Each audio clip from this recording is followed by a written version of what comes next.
Good morning, everyone. My name is Jim Van Hecky, and I'm the Director of Education Outreach here at the North Carolina ABC Commission. And I want to welcome you today. Thank you for being with us for this fifth and final session of our exciting virtual conference. I want to thank Governor Roy Cooper for his endorsement and for all the help that he's given us during this time. And I'd like to thank Preston Bumgarner, 919 Marketing, and our entire Talk It Out team for helping to put this event on. Remember our objectives. One, we wanted to bring you great teachers, and we have. I think we get an A+ for that. We wanted to encourage everyone to be learners rather than learned. Let me read a quote by Eric Hoffer to that effect. He said, "In times of change, learners inherit the earth, while the learned find themselves beautifully equipped to deal with a world that no longer exists." We constantly have to be learning. Science is telling us more and more every year about the development of the adolescent brain, about different aspects of this scourge of addiction that can help us treat it better and address it better. And third, our third objective is to work together. Prevention, treatment, and recovery supports, all working together. No silos. You saw some logos at the first of before we came online live. Impressive list of supporters from all across North Carolina that have come together, who believe that it takes all of us working together to build collective impact in North Carolina. Now, we have our own little niche here at ABC. Other organizations have their niche, but we can come together and make a difference. Our speaker today, William Moyers, Vice President of Public Affairs and Community Relations at the Hazelton Betty Ford Foundation. I've got to say that we're old friends. He has never once not responded positively to a request to come to North Carolina. He couldn't come today except virtually. And he's here to share his experience, strength, and hope with us, and leave us with some good advice for how we carry forward. So I would like to tell everyone to mute your audio, write your questions that you may have into the chat box, and please welcome William Moyers. William? Well, thank you, Jim. Can you all hear me there? Can Preston, can you or Jim give me a thumbs up, or at least acknowledge that you can hear me? You sound good. You look good, William. All right, man. Well, thanks for making me sound good and look good, Preston. You're the man today. Without you, I don't know where Jim and I would be, but here we are.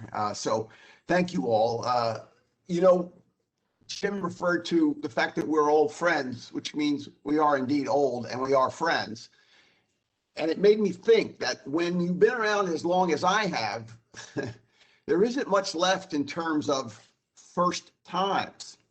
Indeed, I've been around and I've just about done it all in my 25-year career at Hazel and Betty Ford. But today, I've got to be honest with you, today I have a new first time in my career moment. Because you see, not only is this the first time that I have given a presentation to an outside audience since March the 2nd, 2020, but this is the first time I have ever, in 25 years, ever given a virtual presentation to an outside group. Sure, I've done plenty of Zoom meetings and connected with staff and others via WebEx and On24 or Microsoft Teams, especially during this darn pandemic. But until today, I have never stood, or in this case, sat in front of an audience of professionals like you and not been in the same room. And so you are part of my history, so to speak, and I am honored to share this moment with all of you, and also to share it with our leader today, Jim Van Hecky. Jim and I, as he referred to it, we go way back. He's taught me one or two things along the way, And when he invited me to speak at this event, he made it impossible for me to say no. Not only because he's a nice guy who I respect, but because he laid it on thick by telling me that he is soon to retire and that this is his last call, so to speak. So here I am.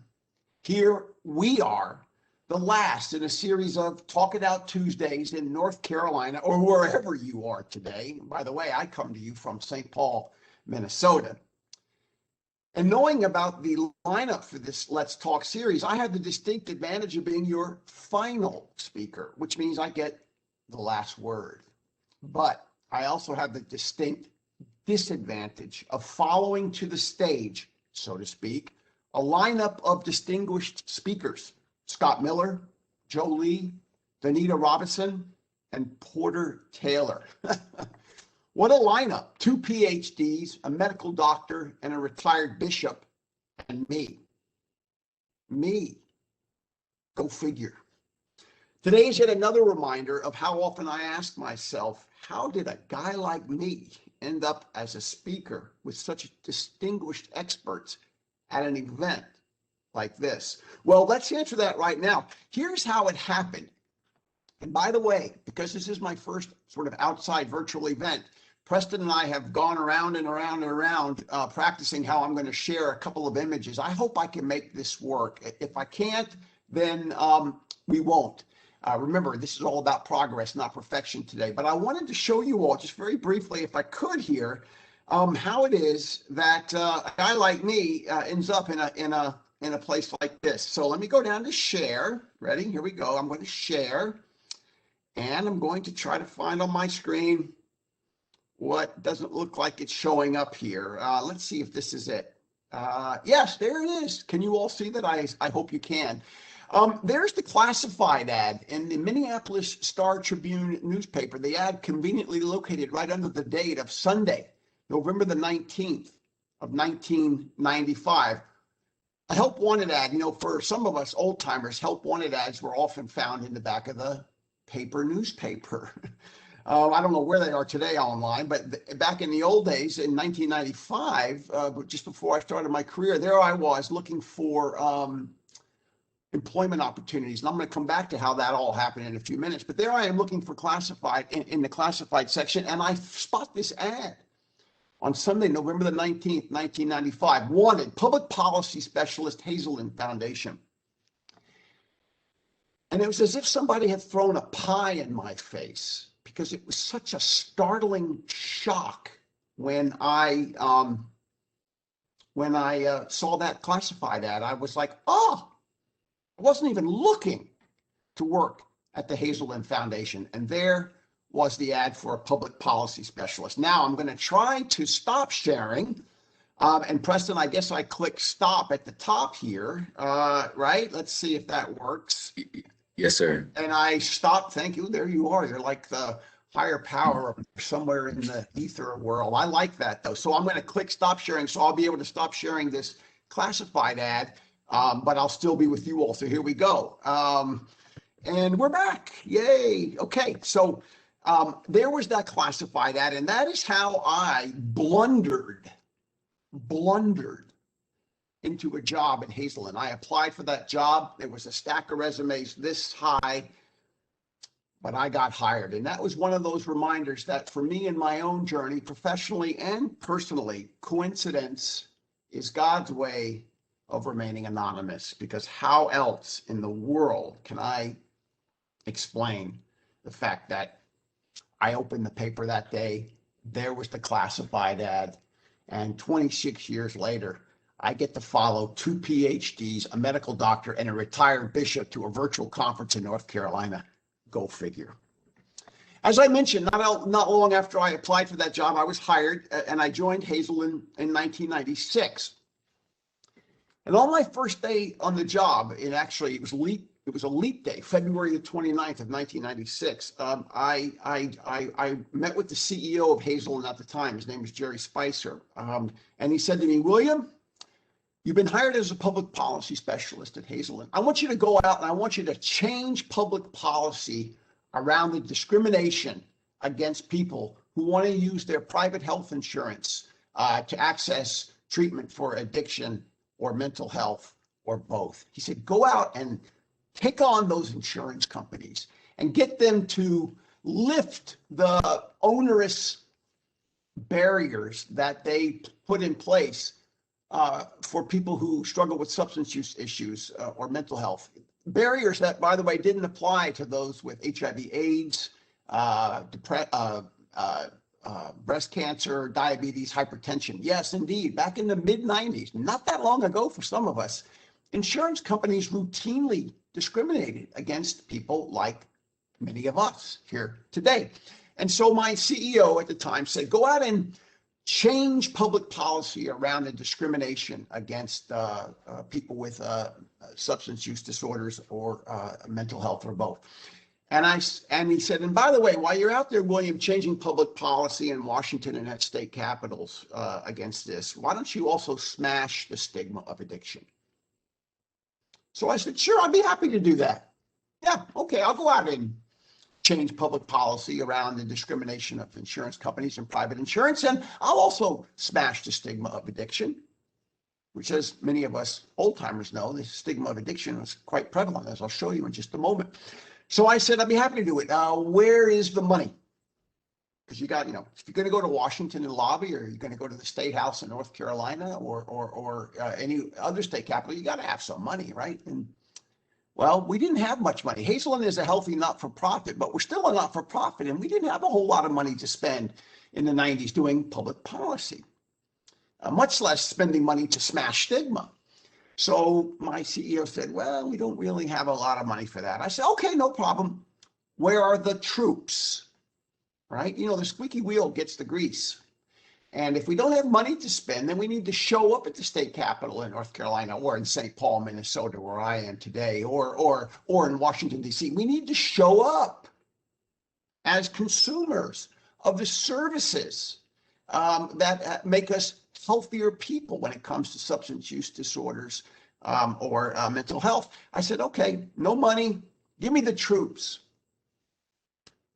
But we didn't have any troops. We didn't have people who were willing to stand up and speak out as prevention specialists or parents, or certainly not people in recovery who were willing to stand up and speak out. So we didn't have any money, and we didn't have any advocates or troops. Yeah. We didn't have much of anything, frankly. So I was a little bit perplexed as the public policy specialist at Hazelden. I didn't really know how to go about changing public policy or smashing stigma. And I sort of stumbled, frankly, for 6 months or so about how to do it with no money and no troops. But along the way, I was invited to speak at a Rotary Club in downtown St. Paul, Minnesota. It was a Rotary Club that I was a member of. And I was invited to speak because I was a Rotarian back in the mid-90s in Minnesota. And I was the new guy on the block, if you will, at Hazelden. And Hazelden, which was born in Minnesota in 1949, is well known. And the Rotary Club is always looking for speakers on interesting subjects. And so they invited me to come and speak, and to speak about the impact of alcoholism in the workplace. Valid topic, interesting topic, right? We've all often known about the impact of alcoholism or drug dependence in all gamuts of society, but certainly in the workplace. And so I spent a couple of months. It was going to be my very first public talk. I spent a couple of weeks crafting this beautiful speech, man. It was chock full of eloquent language and compelling statistics about the problem of substance use, alcoholism in the workplace. And I mounted the stage that day at the St. Paul Rotary Club. It was a Tuesday, like today is a Tuesday, because this Rotary Club met on Tuesdays. And I got up there and I was going to give my first public talk in front of 200 Rotarians, many of whom knew me, of course, and many of whom were neighbors and associates of mine in the community. And there I was as the representative of the Hazelden Foundation. I began to give that speech, and less than 5 minutes into the speech, I looked out over that big audience and I noticed that I was losing them. Many of them were doing this. Many of them were well, they weren't looking at their phones because we didn't have phones back then, but they were looking at their watches or doodling or whatever. I was losing the very first audience that I was there to convince as a representative of Hazelden. Now, certainly, I've always known that one of the most difficult speeches you can ever give is a speech after lunch because, the rubber chicken at a Rotary meeting is such that, well, it puts people to sleep. But what I realized that day is that I was losing that audience because I wasn't telling them anything they didn't already know. You see, we've known about the impact of addiction in the workplace. We've known about the impact of addiction in social services. We've known about the impact of addiction, mental health, in law enforcement. We, as a society, have always known about the problems. Dr. Benjamin Rush, one of the signers of the United States Declaration of Independence, was writing about the effects of ardent spirits back in the late 1700s. So I was there that day, fresh face at Hazelden, telling them about addiction in the workplace. And I wasn't really telling them anything they didn't already know. I was losing my audience. And that was the day that I decided that I needed to do something quick to regain their attention. And so I took my well-crafted speech that I'd worked on for weeks and gotten 5 minutes into, and I set it to the side of the podium. Remember now, I was standing up in front of an audience of 200 people in a hotel ballroom where the Rotary met. And I said, actually, let me talk to you about the impact of alcoholism in the workplace from my own experience. And I saw some people start to sit up. Let me share with you the impact of addiction from my biased perspective. And more people sat up. And then I got the whole room going when I said, actually, let me share this with you from the perspective of the alcoholic and the drug addict that I am. An alcoholic and a drug addict in recovery, by the way, of course. But let me share this from being down in the trenches myself. And on that day, in those moments that followed, you could have heard a pin drop because people were shocked that a young man, at that time I was about 35 years old, a young man of my repute, if you will, a young man who owned a home in St. Paul, was a Rotarian, was a father, was on the board of a bank, was a good-looking guy, was responsible, and all those other things that I was to those people in that community. They were shocked when I told them that I was in recovery from addiction to alcohol and other drugs. And I was going to talk to them about the impact of alcoholism in the workplace from my perspective. On that day, I shared with them the fact that growing up, I lacked for nothing.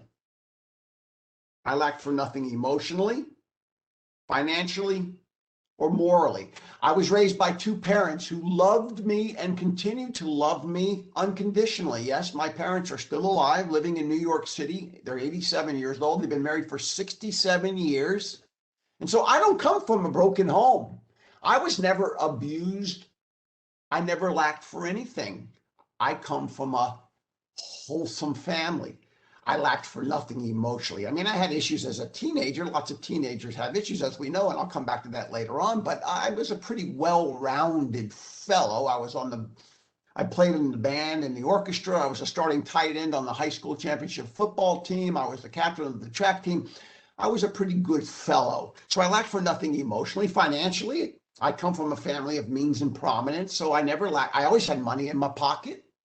And by the way, when I graduated from college, from Washington and Lee University in Lexington, Virginia, in 1981, I graduated without student loans. So I lacked for nothing emotionally. I lacked for nothing financially. I lacked for nothing morally. As I said, my parents raised me to know the difference between right and wrong, good and bad, and love and hate. I was a good, morally grounded person, emotionally, financially, and morally. And on that day at that Rotary Club meeting, I shared with that audience that I also lacked for nothing spiritually. Yes. Some of you would know my father is the retired journalist Bill Moyers. My father had an esteemed career of 30 years at public broadcasting where he won dozens of Emmys. Before that, he was President Lyndon Johnson's chief of staff and press secretary. He's well known. My mother is a successful television producer. As I said, they've been married for 67 years. A lot of people know who my father was and is. Of course, a lot of young people today wouldn't know him because he is retired and older from other generations. But especially back in the mid-90s, everybody knew who Bill Moyers was, or most people did. And so they know that my father was a journalist. They know he was a public service servant who served President Lyndon Johnson as his chief of staff and press secretary and helped to set up the Peace Corps under John Kennedy in 1961. But as I shared that day, what most people don't know is that my father is also an ordained Southern Baptist minister. Yep. When I was born in 1959 in Fort Worth, Texas, my father was in seminary and he and my mother pastored a small church in Central Texas. Point being, as I made to that audience that day at that Rotary Club, I lacked for nothing emotionally, financially, morally, and I lacked for nothing spiritually. I had a fundamental understanding of a power greater than myself. Yep, I was all those things that the public thinks addicts and alcoholics can't be. They don't believe, they don't have morals, they're poor, or they live under bridges, they're emotionally fraught. No, I was a well-rounded fellow who was given many, many, many assets. But as I shared with that audience that day, I had two other dynamics that were going on inside of me. One is this, and many of you know what this is. What is it? It is a vulnerable brain. I got one of those vulnerable brains when it comes to substances, legal or illegal. Now, I didn't know it at the time, back when I was growing up as a teenager. I did not know that I had a vulnerable brain and that I came from a family of alcoholics. We'll come back to that piece about how important it is to talk about this in our own families. But I've got a brain that just processes substances differently.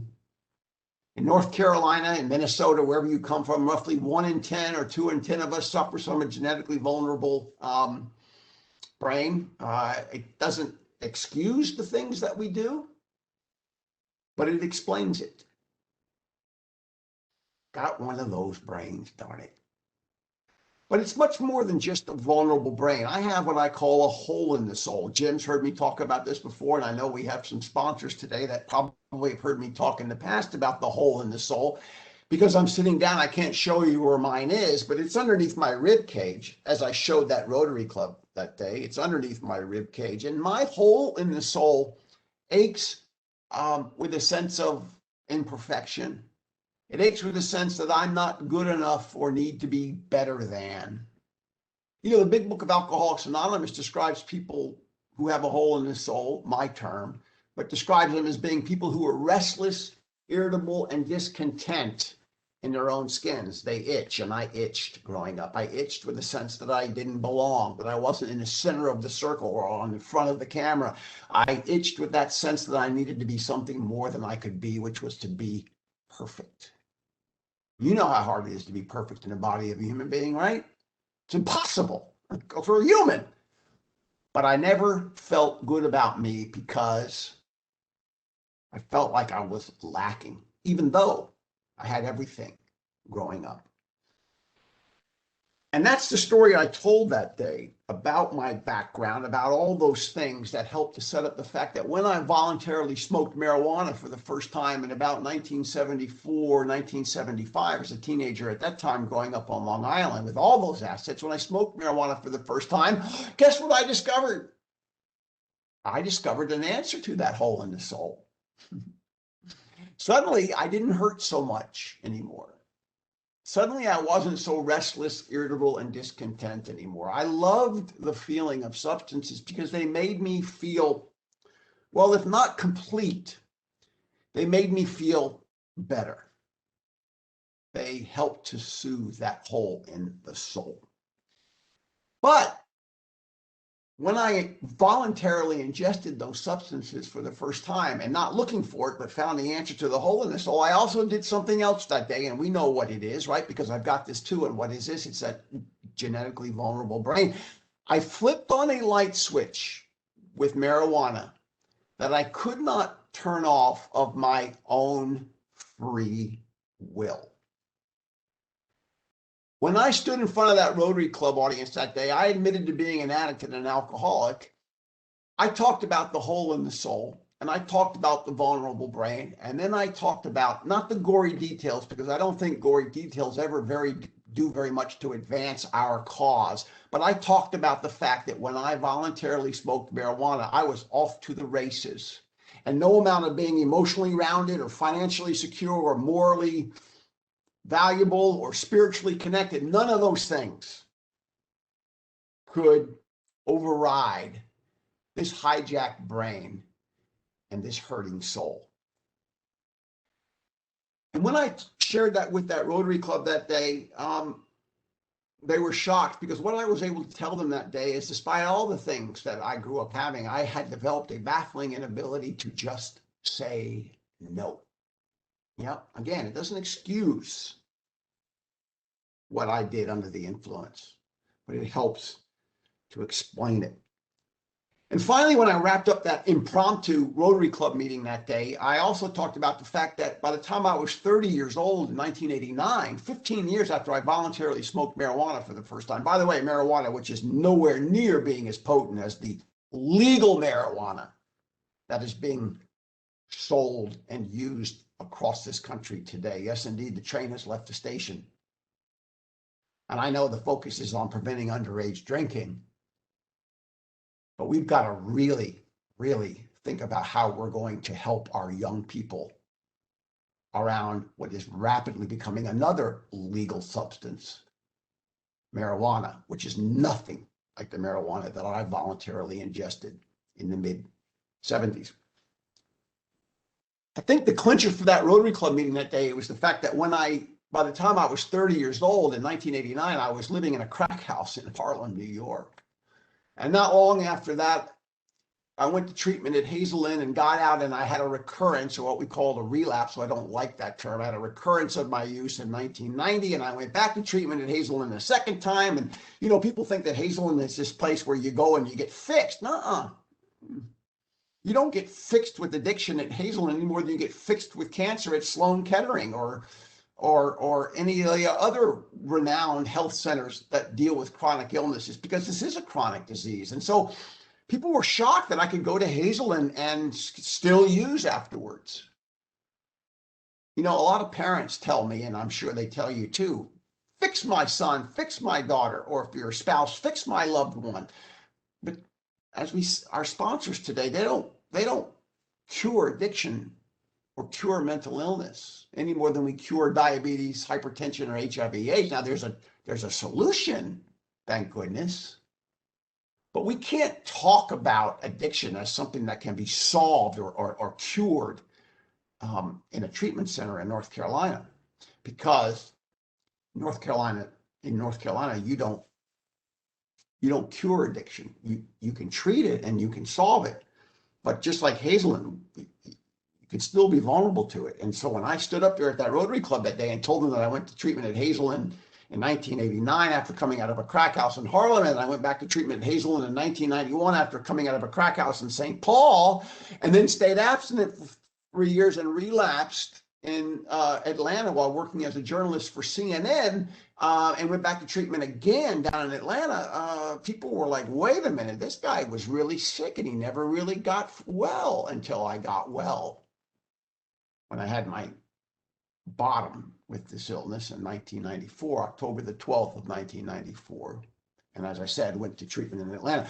But when I shared with that group that day that I've been to treatment 4 times over 5 years and always ended up in crack houses, I think I put an accurate face on the problem. But while I was sharing that story, I also put an accurate face on the solution, because there I was in a tie, standing in front of a fellow Rotarians, talking about the holistic perspective of addiction, treatment, and recovery. That's the day I learned that we didn't have to have money to change public policy or to change public perception around discrimination by insurance companies or the stigma. What we needed was more people like me, many people like you. I learned that day at that Rotary Club the power of fundamental advocacy, which is what? Standing up and speaking out. No matter where you are on the spectrum or on the continuum of the issues that bring us into this gathering today, virtually, there's nothing more potent and more powerful than our own stories, personally and professionally. Come back to that in just a few minutes. As I said, though, when I shared that day, it shocked people, shocked them, because I didn't look like what they expected when it came to being the alcoholic and the addict. As I said, that was the, oh, and by the way, here we go, Preston. I'm going to try to share another slide. This makes me nervous, but I want you all to see this. Here we go. Share. There it is. Preston, is it up? Yes, sir. You're good. When I stood at that Rotary Club that day and shared my story, what I fundamentally did was challenge this image.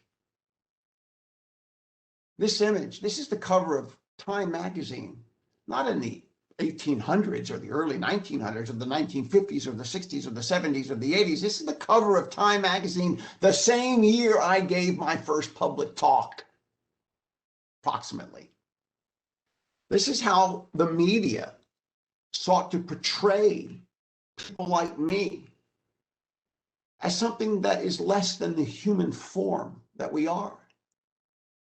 Now, we know there's been stigma in this country for centuries, and we don't have time today to talk about that. But how can you expect policymakers in North Carolina, notwithstanding, by the way, the very positive comments that the governor made at the beginning of our presentation today, how can you expect the policymakers or the public at large to have any empathy for what we are trying to do as professionals in this field when the public, for the most part, back in these times, thought we looked like that? Monsters. You wouldn't see women with breast cancer portrayed that way, or hypertensives. You wouldn't even see those who struggle with mental illness portrayed this way anymore. But around the time that I came into this field and gave my first talk, that is what I was talking against right there. That image of the addict and the alcoholic. Now, Preston, I'm going to go back and click stop, right? And that's going to get rid of the shared. So here we go. Confirm stop sharing, and I've stopped sharing, and we're back. Gosh, this is pretty good. Thank goodness for higher powers like Preston. So that day, I challenged people's perceptions of what addicts and alcoholics were, fostered in part by Time magazine covers like that. And I also challenged it because people knew all those other things about me.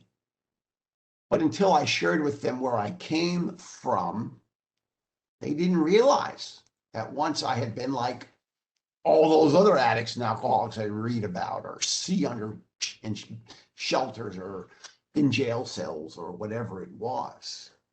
There I was, standing up and speaking out for the first time. And I'd like to believe that that was the first time that I began to change public perception and ultimately public policy, because it would take 12 more years until 2008. 12 more years. But we did change public policy. We got the United States Congress, a bipartisan group of senators and House members in Congress, to vote to end discrimination by insurance companies against people like us and clients like yours. We got that passed, and President Bush signed that into law in October of 2008. By the way, I worked, as you know, for Hazel, now called Hazel and Betty Ford. Back when I went to treatment there in 1989, about 5% of our patients used their insurance to access treatment. Today, it's 95%. Because we did get insurance companies to start paying for addictions treatment and mental illness in large measure, but the same way they do for other chronic illnesses. And I believe what happened that day not only defined my career, but it gave me vocation. It gave me a voice. It gave me a purpose in life. Because you see, something happened the next day after I gave that Rotary Club talk, that first public talk. And by the way, I've given thousands since then, and we'll come back to that. But something happened for the first time when I gave that talk. The next day, I got a phone call from a stranger. And then I got a couple of letters in the mail, unsolicited. And once I even had somebody come to my front door right here in my home in St. Paul and knock on the door with tears in his eyes. Each of them coming from somebody who wanted help for addiction to alcohol and other drugs, help for themselves or help for somebody else, help for a family member, a friend, a colleague, a student, help for themselves. You see, I was the first person that they knew who had developed an addiction to alcohol and other drugs and recovered from it. You know, the public and the policymakers, they know all about people like us because we're all over the place, right? We're in the front page of the paper, we're on the internet, we're in jail cells, we're in homeless shelters, we're in ERs, we're everywhere when we're sick. But when we recover, we become invisible because we get well. And we don't, for the most part, share. At that time, back in the 90s, it was only famous people, actors in Hollywood, who would stood up and disclosed their addiction and their recovery, but they were inaccessible because they're famous people. We didn't have neighbors and church members and colleagues who would share their own stories. We just had famous people and they're not accessible.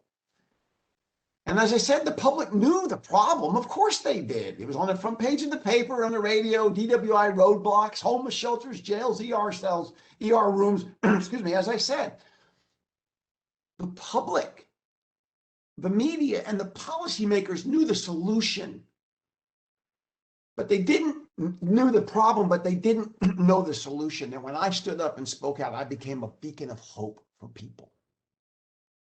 That phone call, those letters, that knock at the front door, every one of them said, "William, can you help me?" And it was that day, that period of time, that I realized not only the power of standing up and speaking out in terms of promoting public policy and smashing stigma, but I realized the awesome opportunity and the responsibility that I had when I stood up and spoke out to help other people who then subsequently came to me. Thus, the solution became my focus, not just to attack stigma and promote more funding for treatment and research and recovery support, but it became my focus to help people. People were desperate and they didn't know where to turn. I was on Oprah back in the late 80s, 90s, excuse me, and she said to me, "William, how do people get help?" And I said, 1-800-I-DO-CARE, which at that time was the phone number for Hazel. And you know that in the 1 hour or the 2 hours after I uttered the phone number at Hazelden on Oprah, we got 2,000 phone calls. In fact, it shut down the switchboard at our operation in Center City, Minnesota. That's how many people were desperate for a solution to addiction to alcohol and other drugs and didn't know where to turn until I, using the powerful platform of Oprah, said, "This is what I am, and you call this number and you can get help." And whether it was Oprah or Larry King Live or high schools and college campuses, churches and synagogues, HR conferences, law enforcement seminars, and jails and homeless shelters, symposiums for docs and lawyers and social workers, no matter where I went and no matter where I go, even though with this pandemic, I haven't gone anywhere except virtually here today, no matter where I appear in a public setting, I am always ready to stand up and speak out and use my own face and my own voice to smash the stigma and promote an opportunity to get well. That's fundamentally what Advocacy 101 is all about. Using our own faces and our own voices, our own experiences, our own personal and professional expertise to help other people. By the way, I'm going to try to share something else with you. Here we go, Preston. This is probably the highlight, if you will, of my standing up and speaking out. Preston, I've got this up on the screen, and now I'm going to share. And there it is. And did it make it, Preston? Yes, sir, you're good. That's the Washington Mall in October of 2015, when for the first time in the history of this country, dozens of thousands, 40,000 maybe, people marched, if you will, or gathered on the Washington Mall for a day to celebrate recovery. And there I'm standing at the stage. I got to speak, and I got 1 minute, I think it was. I got to stand up and speak out and say, my name is William Moyers. I'm a person in recovery, and this is what we look like. Now, I was talking to an audience there, a fellow traveler, so I don't know that I got any requests for help that day, but the power of our individual stories and the power of our collective experience. Well, there is nothing more effective and more important than when we stand up and speak out individually or together. Stop sharing. Bring this back up.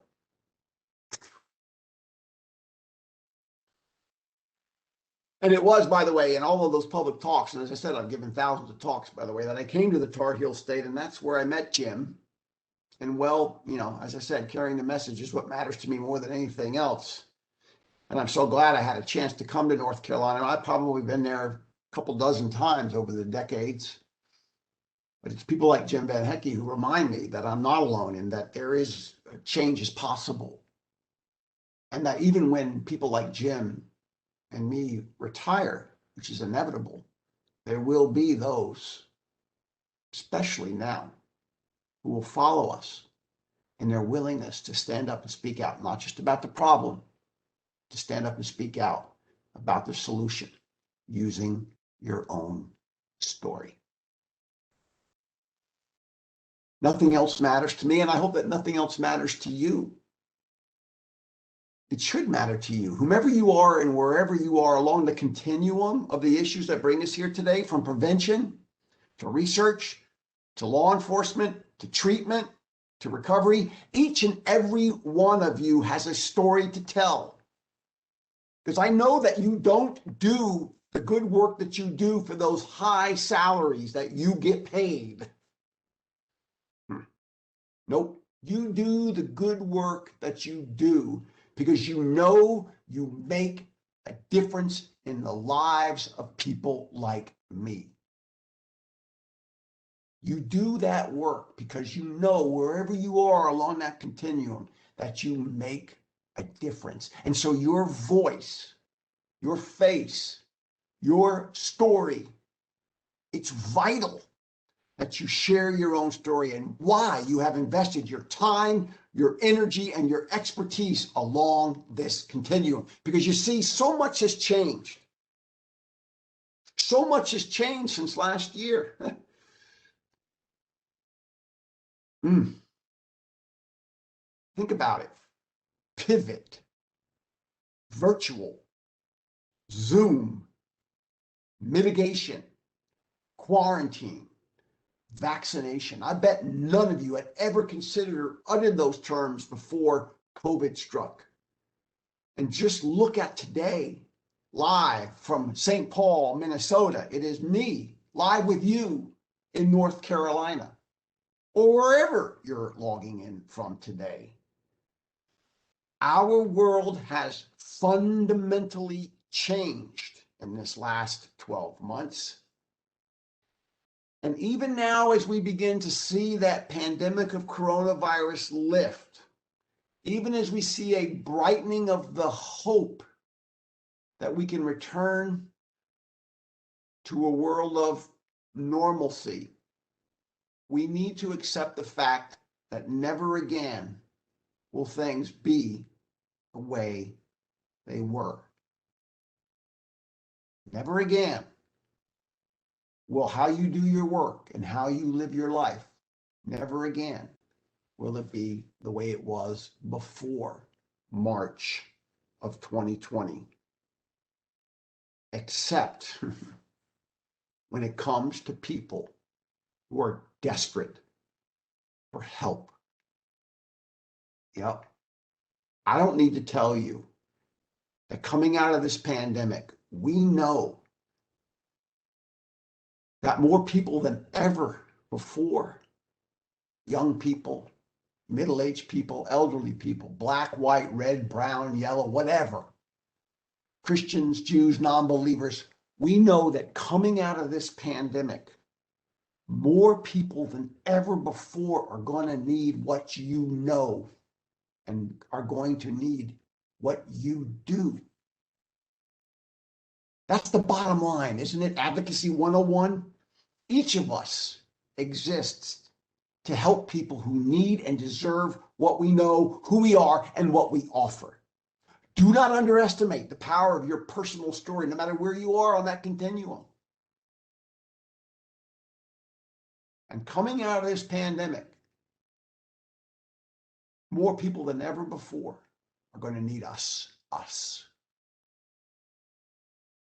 And the only way they're going to be assured of getting to us is if we're willing to stand up and speak out. Now, you may not do it like I do it. I understand that. I'm a public advocate for Hazel and Betty Ford. It's what I do. But each of you has that responsibility and that opportunity to stand up like I did at that Rotary Club meeting decades ago and say, I'm here to help you, no matter where you are on that continuum.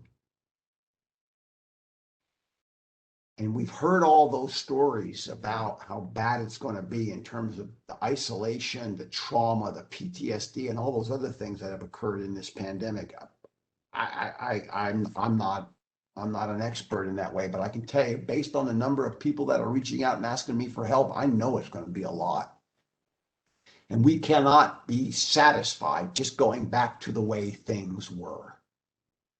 In North Carolina or wherever you come from, you have to be ready to stand up and speak out and use your own personal story and your professional expertise to get the word out to people who need and deserve what you can offer.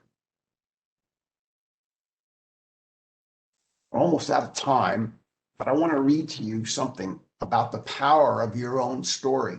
This is from the epigraph of my first book. It was a memoir called Broken, My Story of Addiction and Redemption. I wrote this book, Jim knows, I wrote this book 15, 16 years ago. In fact, I'd come to North Carolina and I would read from this book. It's still in print.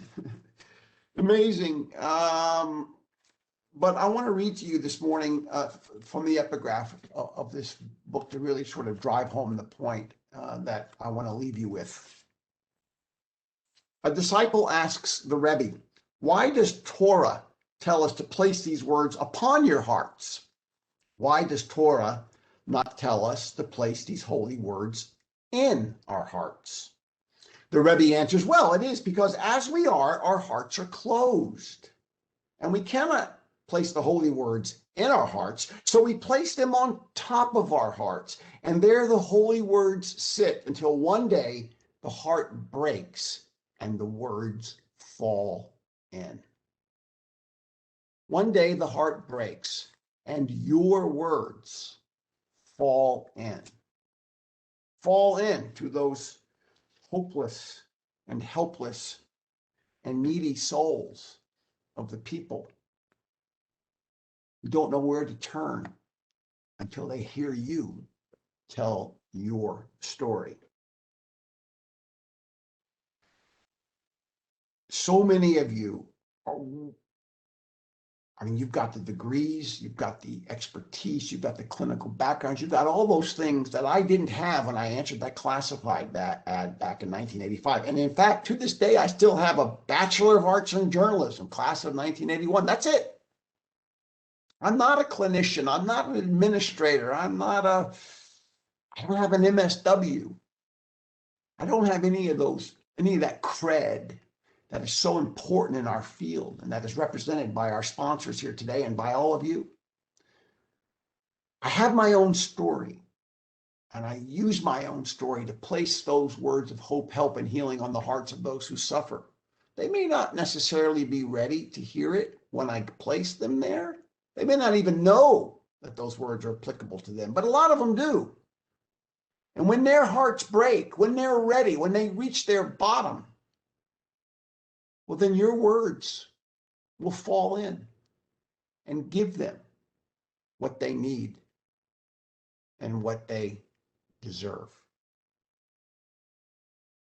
That's the power of this gathering, is in the advocacy that you'll do when Jim is retired and when I'm retired, when we log off today.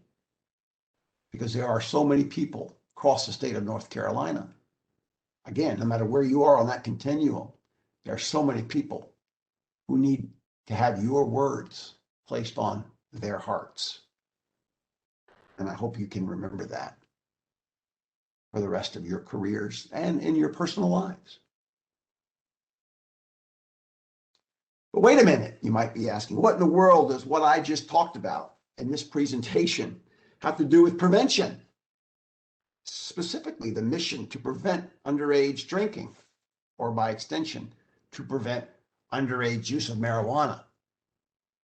Well, I'm glad you asked. So let me close by sharing for just a few more minutes before we take some Q&A. Let me share with you a few details that you don't know about me. In fact, you might have read Broken, but it's not in this book because these things happened to me after I wrote Broken in 2005. Details that involve my own family. Here we go. I'm a parent. Yep. Not just a one child or two children or but three children. I'm a parent. 3 children who are the product of 2 parents who became addicted, went to treatment, in my case 4 times, and then recovered. Indeed, the mother of my 3 children is a woman in recovery. She gained it before any of our children were born, and I found sustainable recovery, as I mentioned, in 1994, before my 2 boys were old enough to know that I had struggled. You know what science tells us about the disease of addiction, the disease of mental illness, and I referred to it earlier on. Science tells us that there's a genetic predisposition to this illness. It can get passed along. And science tells us that the children of 2 alcoholics, even 2 alcoholics in recovery, like Allison and William are in recovery, the children of 2 alcoholics are far more susceptible to the consequences, to the dangers of legal or illegal substances than their classmates at school or their using buddies. Yep. My children are highly vulnerable to this disease. That's what science tells us. And that is what I told Henry, Thomas, and Nancy, because they grew up in a household of recovery. How could they not know about these things? They noticed that their mother and their father didn't use substances, didn't drink alcohol at Christmas parties or at graduations or anytime. We did not serve alcohol in the home, not because we're intolerant of it, but because we don't use it. Just like we don't serve cigarettes in the home. We don't smoke, so we don't serve it. Well, my children grew up with no alcohol in the home, and they got to observe as little ones, wow, they got to observe that mom and dad and all the guests were having a good time without alcohol. So my children began to get those messages of prevention very, very early on. They knew that dad worked at a treatment center. They knew what that treatment center does.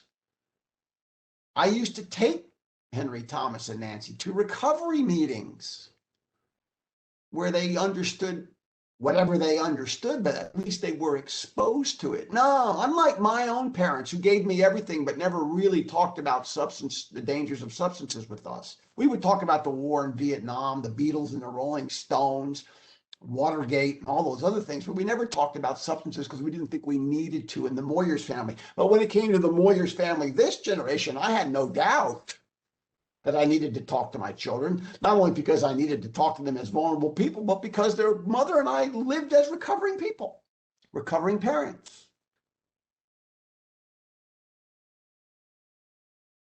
We model responsible behavior, as I said, we never did use in front of our children because we don't use. And we talk to them about all these things. We didn't jam it down their throats or try to scare them because, frankly, I don't believe that scaring young people really works.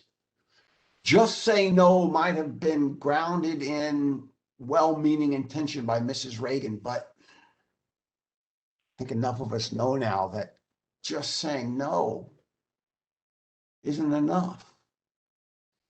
And so my children grew up in a household where recovery was front and center. And we also told Henry, Thomas, and Nancy, we urged them not to use. We told them about the dangers. And we told them that if they were going to use, we asked them to wait until they were 21. Now, why would we ask Henry, Thomas, and Nancy? Now, remember, their mother and I are recovering people. We live in a recovery household. Dad works at Hazelden. Why would we tell our children to wait until they're 21 if they're going to use? Well, because they're kids. We know they're probably likely to experiment, but we told them to wait until they were 21 because that's the law.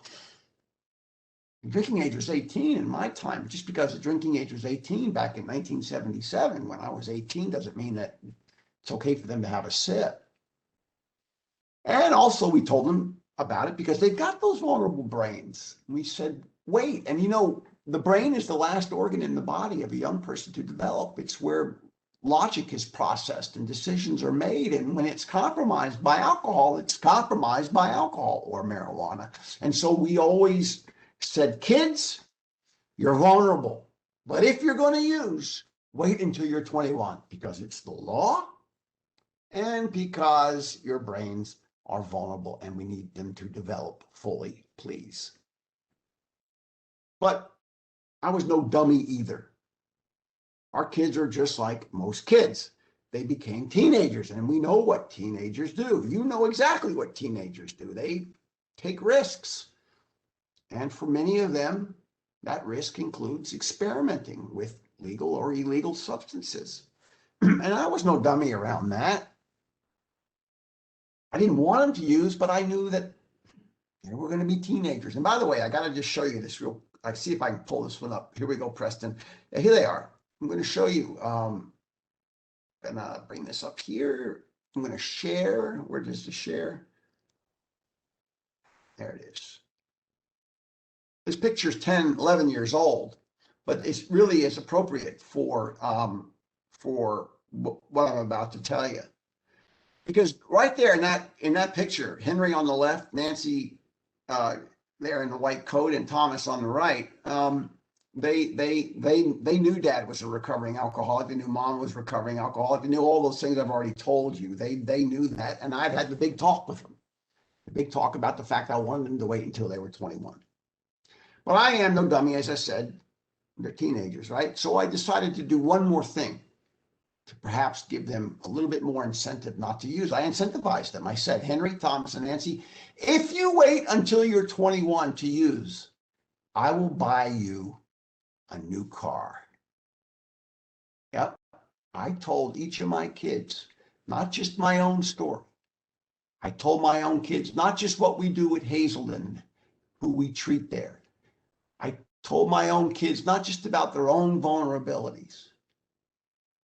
I told my own kids by modeling socially acceptable behavior I didn't use, but I told my kids I would buy them a new car if they would wait until they're 21.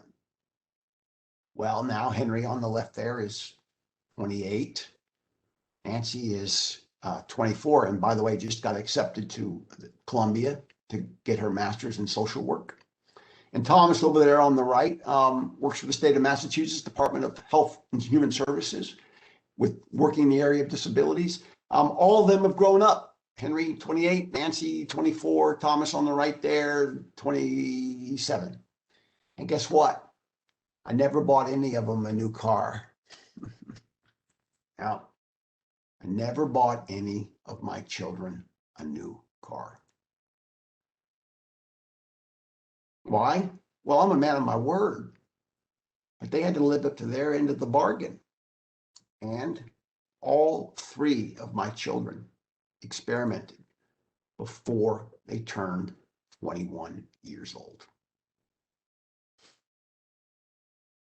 Now, you'd think their odds would be pretty darn good coming from the background that they came from with parents like ours, but no, because my children are just like all the other children you know. All the other children you work with, they turn into teenagers, and teenagers take risks. And those risks for my three children far outweighed their opportunity for their dad to buy them a new car.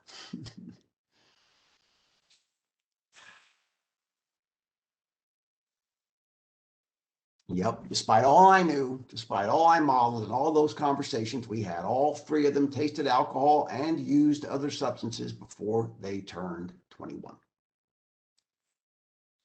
That's why, thank goodness, I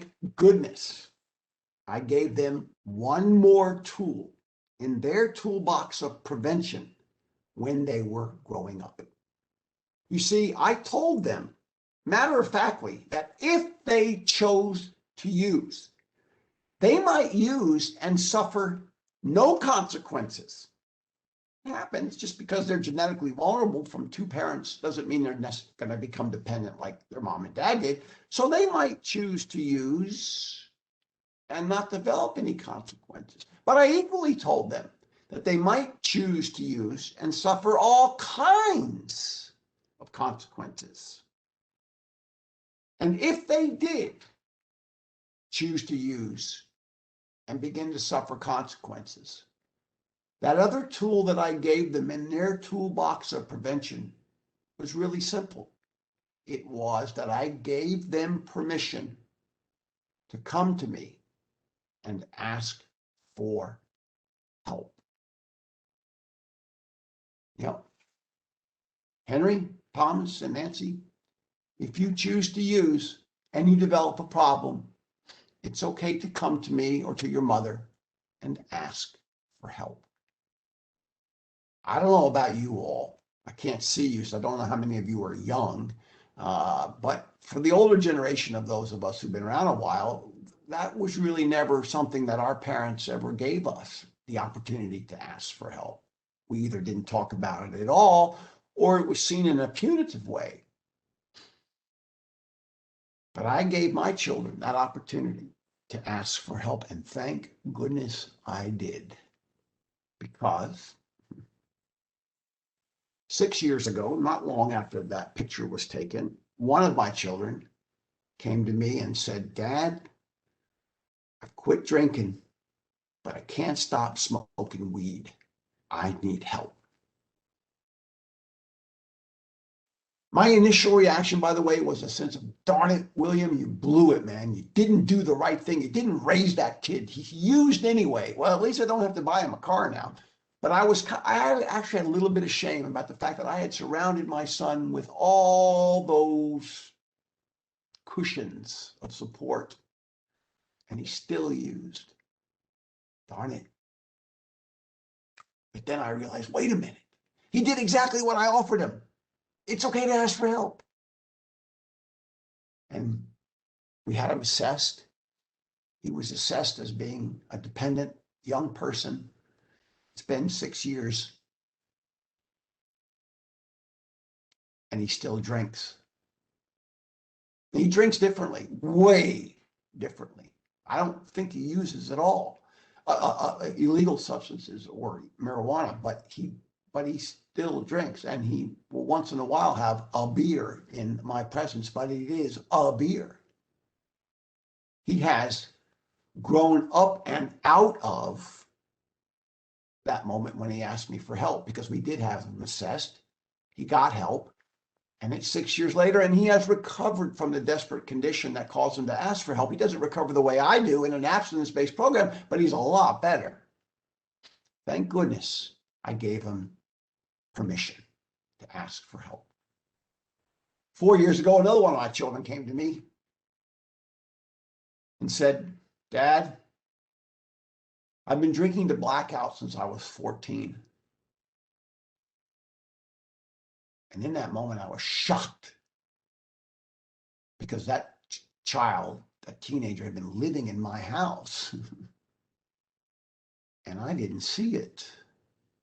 Drinking to blackout since 14, and I need help. When I got over my shock, we had that child assessed. Child was assessed as being dependent and needing treatment. And it's been 2 or 3 years now. And after 2 treatments, my child is in recovery and pursuing a degree in this field. 2 for 2.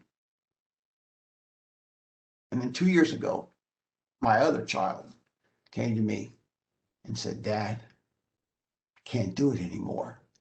I can't drink and take drugs. I need help." I gave him those resources for help.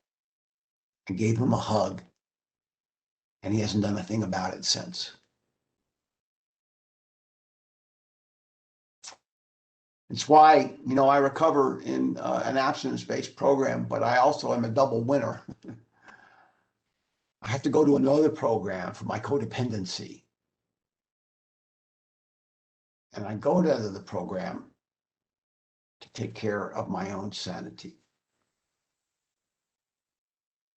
But I end and begin my days grateful that I have given my adult children what they need to recover, even though they recover differently than I would prescribe, or that might be considered acceptable by some professionals. There's no doubt my 3 children are infinitely better today than they were when each of them came to me and asked for help. Point being, I took those holy words, in this case, it's okay to ask for help, and I placed it on their hearts.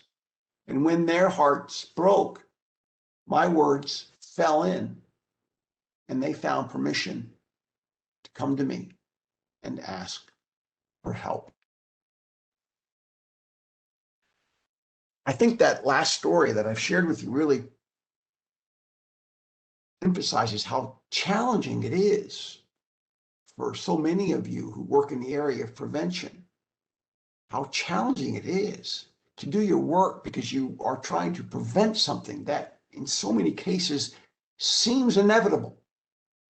But I would like to think that the story that I've shared with you also gives you great encouragement to realize that when you work with young people around underage drinking or underage marijuana use, when that day comes in North Carolina, or when you work, as many of our sponsors do, along the rest of that continuum, you are making a difference, because you are placing the words of your own wisdom, the words of your own academic experience, the words of your own professional standing on the hearts of those who struggle or may struggle later. And then the rest is up to when their heart breaks and those words of yours fall in.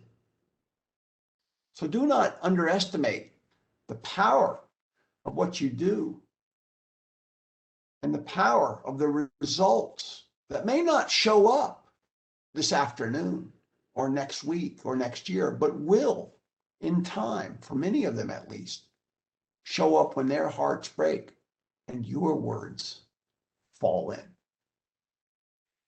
Thank you for giving me the chance to be with you today, Jim. You and Preston have made it easy. I hope that we're still logged in. It's been an unusual experience for me, as I said, in all of these decades of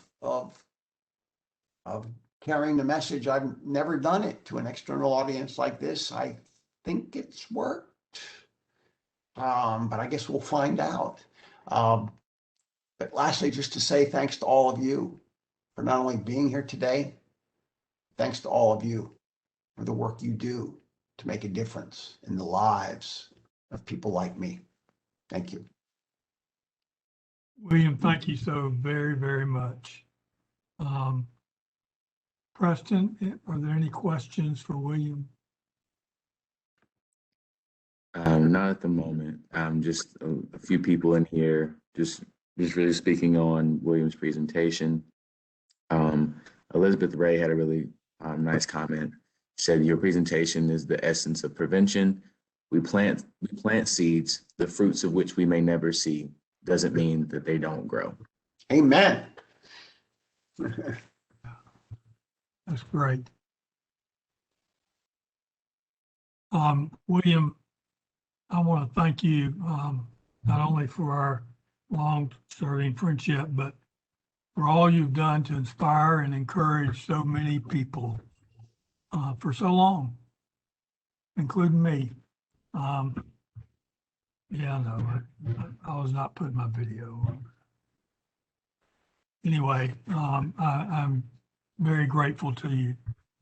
I want to thank all of our speakers that we've had here: Scott Miller, Joseph Lee, Anita Robinson, Porter Taylor, and our responders, Sarah Potter, Rodney Poole, Bethany Mean, Matika Robinson, Dr. Wanda Boone, and all of you, all of the people who have been with us for these sessions.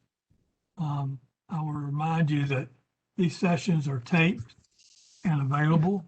So I want you to share them with people. I've been making notes as to who to send this wonderful session by William to. Got a long list, so I have to do that over the weekend. But please share those. I have some closing comments. William, do you have any closing thing you want to say? Oh, Jim, can I just ask you quickly, when are you retiring? Tomorrow. Really? No. It is. Wow. Talk it out, Tuesdays. Yeah, so I retire on the 31st of March.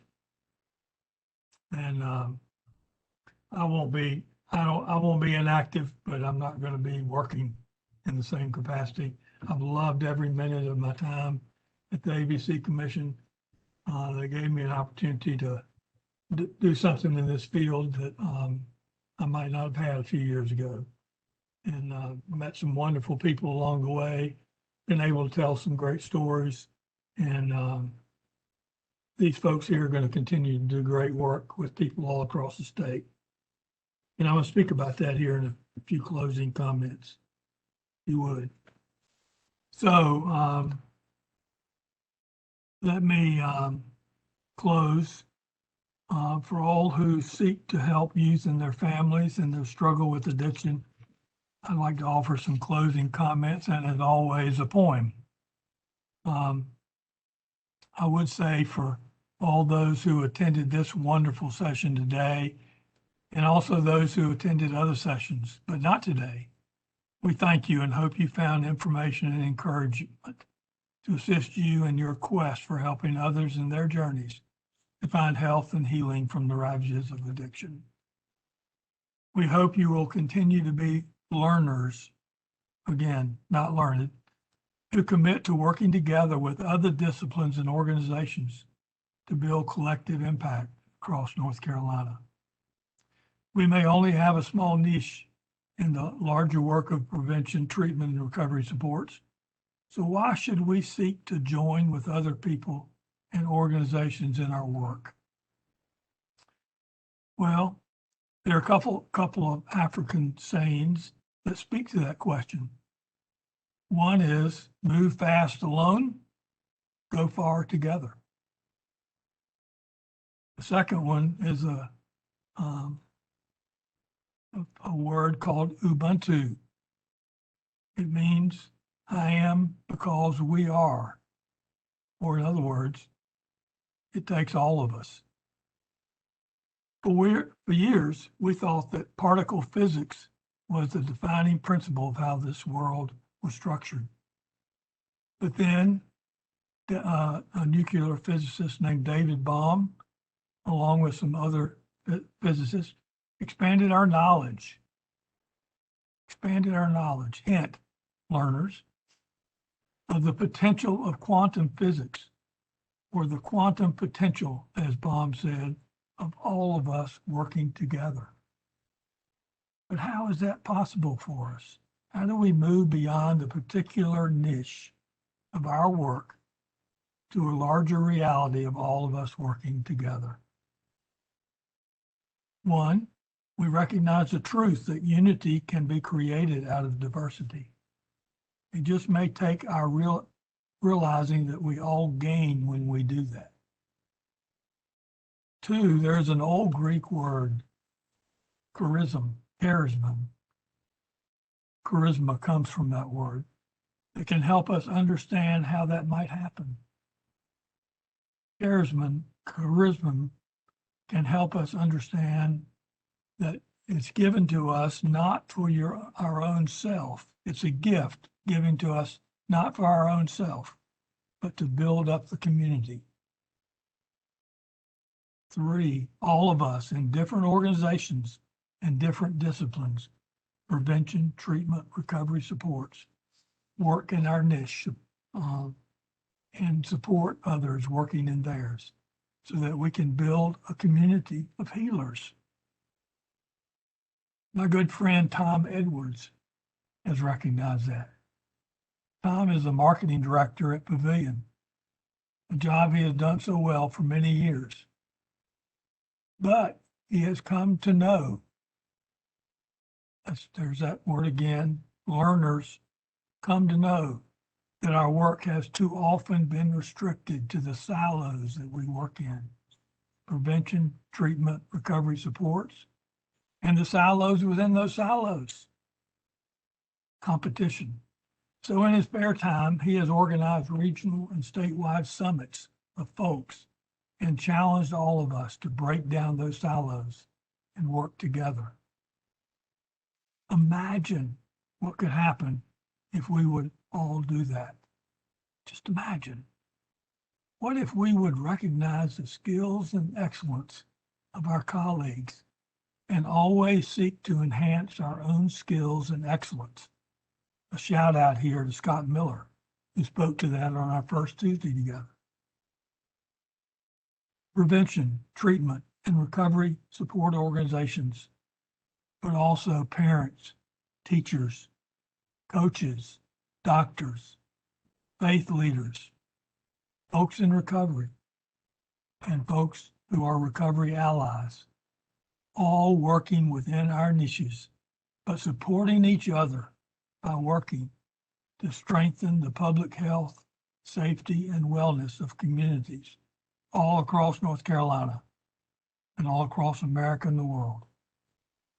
We do so by being advocates for recovery, for health and wellness, to tell our stories. So let me close with a poem by William Stafford that speaks to this need to work together. It's called A Ritual to Read to Each Other.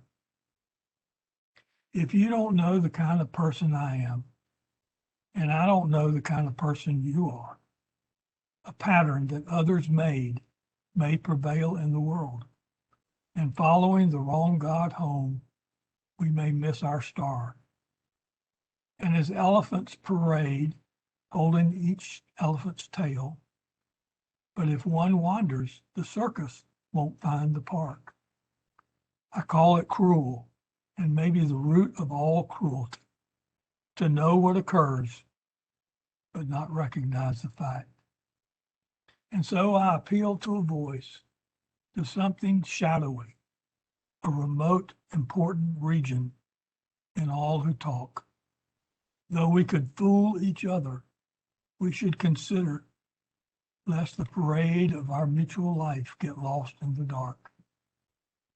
For it is important that awake people be awake, or a breaking line may discourage them back to sleep. The signals we give, yes, or no, or maybe should be clear because the darkness is all around us. Well, thank you for all being here. William, a special thanks, my friend. And I would just say that stay tuned for exciting news about future Talk It Out Tuesday events. We're looking maybe to do one Tuesday a month, and we'll let you know when that happens. I hope everybody has a great day, and in every opportunity you have, I beg of you to be courageous and tell your story. Whatever that is, it can make a big difference in somebody's life. Thank you all. Take good care. See you later.